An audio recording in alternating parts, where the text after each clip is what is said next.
नमस्कार, मैं अजय साहू और आप देखना शुरू कर चुके हैं शोरगुल टाइम्स।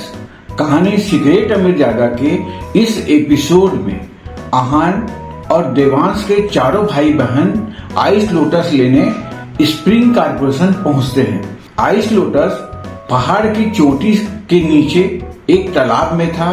वहां कार नहीं पहुंच सकता था, इसलिए आहान ने कार पहाड़ के नीचे पार किया और सभी पहाड़ पर चढ़ाई करने लगे। इधर बंसल फैमिलीज के लोग भी आइस लोटस लेने पहुंचे थे। उनके साथ बहुत सारे लोग थे, जिसमें अनूप बंसल, अदिति बंसल और मेहुल के अलावा 10-12 गुंडे भी थे जो अपने साथ बंदूक रखे हुए थे। बंसल फैमिली के लोग भी पहाड़ पर चढ़ाई करने लगे। बंसल फैमिली में सबसे स्मार्ट अदिति लग रही थी। मेहुल ने जैसे ही देवांश को देखा, उसे बहुत गुस्सा आ गया। वो देवांश के पास पहुंचा और कहने लगा, कल तुम्हें मना किया था, फिर भी आज यहाँ पहुंच गए।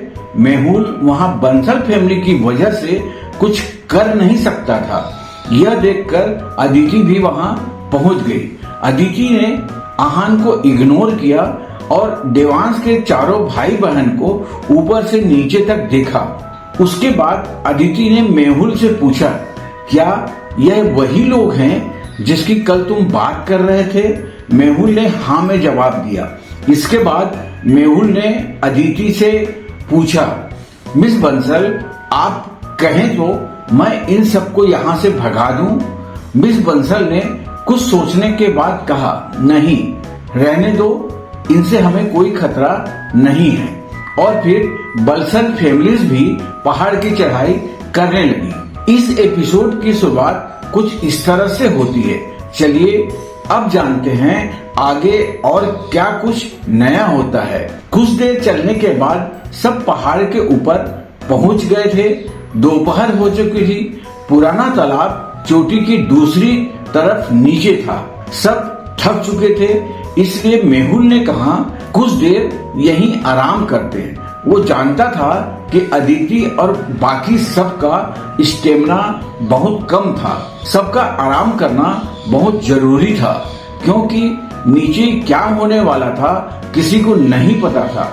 बंसल फैमिली के साथ बहुत सारे लोग थे। उनकी टीम में सब तरह के लोग थे, fighters, medical expert, logistic expert आदि। सबने जल्दी से वहां टेंट लगाए और आराम करने की व्यवस्था की। कुछ ही देर में खाने के बहुत सारे आइटम्स निकाले गए। उन्हें देखकर ऐसा लग रहा था जैसे वो वहां आइस लोटस लेने नहीं बल्कि छुट्टी मनाने आए हैं। वहीं आहान और उसकी टीम सिर्फ 5 लोगों की थी। वो अपने साथ कुछ नहीं लाए थे, इसलिए उनके पास साइड में खड़े रहने के अलावा कोई और ऑप्शन नहीं था। इतने में मेहुल अपनी जगह से हाथ में चिकन लेकर उठा। वो देवांश की तरफ गया और उससे कहा, जूनियर, खाना है या तुम्हें? नहीं, इसकी कोई जरूरत नहीं है, देवांश ने कहा। देवांश जानता था मेहुल उसे यह अच्छे मन से नहीं दे रहा था, इसलिए कुछ भी हो जाए वो इसे नहीं खाना चाहता था। सुबह से आए हुए हो, कुछ खा लो, मेहुल ने कहा। इंसानी भाषा समझ नहीं आती क्या? देवांश ने चिढ़ते हुए कहा। अच्छा, ठीक है, इतना गुस्सा क्यों हो रहे हो? मेरे जूनियर हो, मुझे तुम्हारी चिंता है, इसलिए बोला। मेहुल ने कहा, दफा हो जाओ यहाँ से। देवांश ने कहा, ठीक है, मैं चला जाता हूँ यहाँ से, पर अगर मेरे जूनियर को यहाँ नहीं खाना है तो वो इसे अपने दोस्त को खिला सकता है। इतना कहकर मेहुल ने चिकन आहान के आगे फेंक दिया। इसे आराम से खाना, क्या पता यह तुम्हारे जीवन का आखिरी खाना हो। यह कहकर वो वहां से हंसते हुए चला गया। देवांश को इस बात पर बहुत गुस्सा आया। उसका दिल मेहुल को मारने का कर रहा था। उसकी इस हरकत से आहान को कोई खास फर्क नहीं पड़ा था। यंग मास्टर, सॉरी, यह मेरी वजह से। देवांश शर्मिंदा था। उसे नहीं लगा था कि वहां ऐसा कुछ हो जाएगा। कोई बात नहीं, आहान ने कैजुअली कहा। आहान ने सोचा कि अगर मेहुल को लग रहा है कि इन सब से उसे फर्क पड़ेगा तो वो गलत था। मेहुल यह सब हरकतें करके अपना बचपना दिखा रहा था। उसने मार्शल आर्ट एक्सपर्ट बनने की अपनी जर्नी में बहुत कुछ देखा था। जाओ कोई खरगोश या बतख पकड़कर ले आओ, आहान ने कहा। स्प्रिंग कॉर्पोरेशन पहाड़ के आसपास जंगल था। वहां पर ऐसे जानवर मिलना कोई बड़ी बात नहीं थी। देवांश को समझ नहीं आया कि आहान क्या करना चाहता है, पर उसने आहान की बात को टाला नहीं। क्या आहान खाना बनाना जानता था? देवांश सूरज को लेकर जंगल की तरफ गया और कुछ ही देर बाद अच्छे शिकार के साथ आया। देवांश और सूरज मार्शल आर्टिस्ट थे, इसलिए वो सिर्फ पत्थर से ही ऐसे छोटे जानवरों का शिकार कर सकते थे। उन्हें लोगों को मारने के अलावा कुछ नहीं आता था। अगर आहान उनसे यह खरगोश भूनने के लिए कह देता तो जल जाते और खाने लायक नहीं होते। मेहुल भी यह सब देख रहा था। इन लोगों को शिकार करना तो आता है, पर खाना बनाना नहीं। इतने सारे खरगोश पकड़कर भी ये क्या कर लेंगे? इससे अच्छा तो मेरा फेंका हुआ चिकन खा लेते। आहान ने देवांश से पूछा। देवांश, तुम्हारे पास चाकू है ना? हाँ, देवांश ने कहा और अपनी कमर पर बंधा चाकू निकालकर आहान को दे दिया। आहान बहुत इत्मीनान से उस खरगोश को साफ करने लगा। उसके हाथों को देखकर लग रहा था जैसे वो यह काम कई सालों से कर रहा था। देवांश ने सोचा, यंग मास्टर खाना बनाना जानते हैं, इनके घर तो बहुत सारे नौकर होंगे, फिर इन्हें खाना बनाने की क्या जरूरत? आहान जब छोटा था तब उसकी माँ ने उसे जंगल में छोड़ दिया था। आहान तब से हर सिचुएशन में रहना जानता था। उसने जंगल में ऐसे बहुत सारे जानवरों को मारकर खाया था। आहान की फाइटिंग स्किल के साथ रोस्टिंग स्किल भी बहुत अच्छी हो गई थी। उन खरगोशों को खाने लायक बनाने के बाद आहान ने लकड़ियां इकट्ठा की और आग लगाई।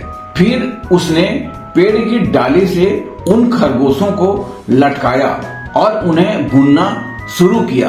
लगभग 15 मिनट बाद 2 सुनहरे खरगोश पककर तैयार थे। उनकी खुशबू से देवांश और बाकी सब हैरान थे। आहान ने मीट निकाला और देवांश को दिया। Thank you young master, Devansh ने कहा। फिर उसने शान, सूरज और तन्वी को भी मीट दिया। सूरज ने जैसे ही मीट खाया उसका मन खुश हो गया। वाओ यंग मास्टर, यह बहुत टेस्टी है। सच में मैंने ऐसा मीट आज से पहले कभी नहीं खाया, तन्वी ने कहा। सबने बहुत शौक से अपने हिस्से का मीट खा लिया। फिर उन्होंने एक दूसरे की तरफ देखा। उनकी आंखों में शर्म थी। आहान ने अभी तक कुछ नहीं खाया था। आहान ने उनकी शक्ल से भांप लिया था कि वो क्या सोच रहे हैं। यहाँ और भी है, आहान ने कहा। यंग मास्टर, वो सिर्फ आपके लिए है, तन्वी ने कहा। यहाँ बहुत सारा मीट है, मैं और भून लूंगा। तुम लोग आराम से पेट भर खाओ, आहान ने जमीन की तरफ इशारा करते हुए कहा। आहान को यह करने में बहुत मजा आ रहा था। आखिरी बार उसने खाना 3 साल पहले बनाया था, जब वो रायजादा परिवार से भाग रहा था। उसके बाद उसे आज मौका मिला था, इसलिए वो जी भर कर खाना चाहता था। चारों भाई बहन ने फिर मीट खाना शुरू किया। उधर बंसल फैमिली और उसके लोग दूर से देख रहे थे।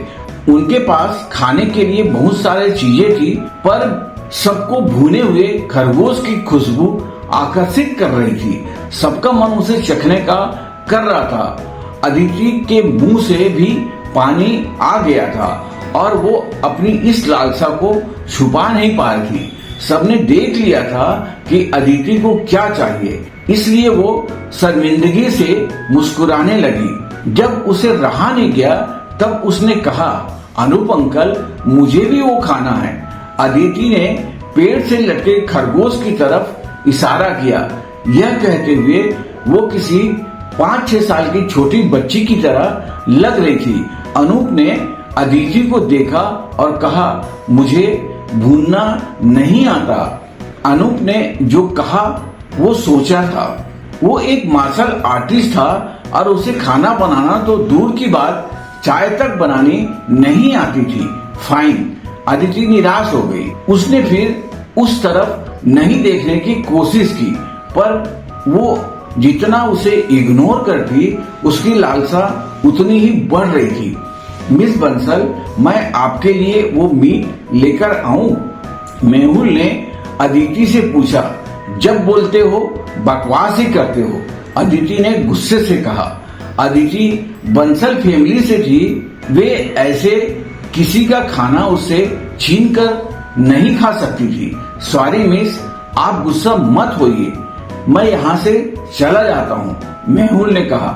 मेहुल अदिति से दूर हो गया। आहान और बाकी सब भी यह देख रहे थे। पांचों ने पेट भर के मीट खाया। जब शान ने देखा कि मेहुल उसे देख रहा है, तब उसने मीट उठाते हुए कहा, सीनियर आपको चाहिए? इतना बोलकर वो हंसने लगा। शान मेहुल से उनकी बेइज्जती का बदला ले रहा था। शट अप, मेहुल ने कहा। इतने में अनूप की पीछे से आवाज आई, मेहुल वो मीट यहाँ लेकर आओ। यह सुनकर मेहुल चौंक गया। अनूप ने उसे ऐसा क्यों कहा था? सुनाई नहीं दिया तुम्हें मैंने क्या कहा? अनूप ने अपनी आवाज ऊंची करते हुए कहा। अनूप वो मीट अदिति के लिए मंगवा रहा था। अदिति की आज हर डिमांड पूरी करने के लिए अनूप ने कुछ न कुछ तो किया ही था, तो आज वो कैसे पीछे हट सकता था? अदिति अगर उसे चांद तारे भी मांग लेती तो अनूप उसे लाकर देगा। अदिति को वो मीट खाना था, पर अपने घमंड के चलते वो बोल नहीं सकती थी। इसलिए अनूप ने बोला। इस काम के लिए अनूप ने मेहुल को बोला, क्योंकि उनकी नजर में मेहुल बस एक नौकर था। पर ब्रदर अनूप, आप तो जानते हैं कल क्या हुआ था? मेहुल ने कहा। मुझे उससे कोई फर्क नहीं पड़ता। अदिति की इच्छा पूरी करना हमारी जिम्मेदारी है, अनूप ने कहा। मेहुल को इस वक्त बहुत गुस्सा आ रहा था। वो जानता था कि बंसल परिवार उसे कुछ नहीं समझता था, पर यह उसकी बहुत बड़ी बेइज्जती थी। अपने टूटे हाथ के साथ मेहुल के पास अनूप की बात मान लेने के अलावा कोई और चारा भी नहीं था। मेहुल आहान के पास गया और पेड़ पर लटके खरगोश की तरफ इशारा करते हुए उससे कहा, मुझे यह खरगोश चाहिए। इससे पहले आहान कुछ कह पाता, शान उसके आगे आ गया। तुमने कहा और हमने दे दिया। मेहुल अपने दांत पीसने लगा। उनका मन तो इन पांचों को मारने का कर रहा था, पर बंसल के सामने वो ऐसा कुछ नहीं कर सकता था। उसने खुद को संभाला और कहा, जूनियर शान, हम तो पुराने साथी हैं ना, एक ही जगह से ट्रेनिंग ली है हमने। और मेहुल ने कहा, पर शान ने बात पूरी नहीं करने दी। अच्छा, अब तुम्हें याद आ रहा है कि हम पुराने साथी हैं? कल तक क्या हुआ था जब तुमने कल देवांश भाई से झगड़ा किया था और हमें मारने के लिए तैयार हो गए थे? तब कहाँ गई थी तुम्हारी यह बातें? जब तुमने आई ट्यूटर्स के बारे में उन्हें बता दिया था, तुम एक धोखेबाज हो और कुछ नहीं। तुम किसी के साथी हो ही नहीं सकते, शान ने रुखी आवाज में कहा। मेहुल के पास शान की इन बातों का कोई जवाब नहीं था। अब सूरज आगे आया। उसने मेहुल से पूछा, तुम्हें यह मीट चाहिए? हाँ, मेहुल ने कहा। ठीक है, फिर पहले उस चिकन को वहां से उठाओ। सूरज ने जमीन पर पड़े चिकन की तरफ इशारा करते हुए कहा। मेहुल का चेहरा सफेद पड़ गया था। उसने बिल्कुल नहीं सोचा था कि मीट लेने के लिए उसे यह करना पड़ेगा। फिर उसने लंबी सांस ली और जमीन पर बैठा और किचन को उठा लिया। गुड। शान और सूरज ने हंसते हुए कहा, अपनी हद पार मत करो, मेहुल ने कहा। हमने तो अपनी हद पार कर ली, तुम्हें चलना है हमारे साथ? शान ने कहा। यह सुनकर मेहुल अपने दांत पीसने लगा। वो चाहकर भी कुछ नहीं कर सकता था। ये लो मीट और यहाँ से दफा हो जाओ, सूरज ने मेहुल को मीट देते हुए कहा। मेहुल ने कुछ नहीं कहा और वहां से चला गया। जब वो वापस बंसल के बीच पहुंचा तब उसने कहा, मैं मिस बंसल के लिए मीट ले आया, चलो। इतनी समझ तो है तुम्हें, अनूप ने कहा। अनूप ने मेहुल के हाथ से मीट लिया और अदिति से कहा, लो ट्राई करो। अदिति ने कुछ रिएक्ट नहीं किया। फिर अनूप ने कहा, मिस यह मीट आपके लिए ही आया है। उन्होंने अपना खाना खा लिया है। इसे चोरी करके या किसी से छीन कर नहीं लाया गया है। ठीक है, फिर मैं इसे खा सकती हूँ, अदिति ने मुस्कुराते हुए कहा। फिर उसने मीट का टुकड़ा तोड़ा और उसे खाने लगी। मीट बहुत सॉफ्ट और अच्छे से पका हुआ था। जैसे ही उसने एक निवाला लिया, उसके चेहरे पर मुस्कान आ गई। अदिति बहुत खुश थी। उसने अनूप की तरफ देखा और कहा, अनूप अंकल, आप भी इसे टेस्ट कीजिए, यह बहुत अच्छा है। नहीं, तुम खाओ, हमारा पेट तो बहुत पहले ही भर गया था, अनूप ने कहा। ठीक है, अदिति ने कहा और फिर से खाना शुरू किया।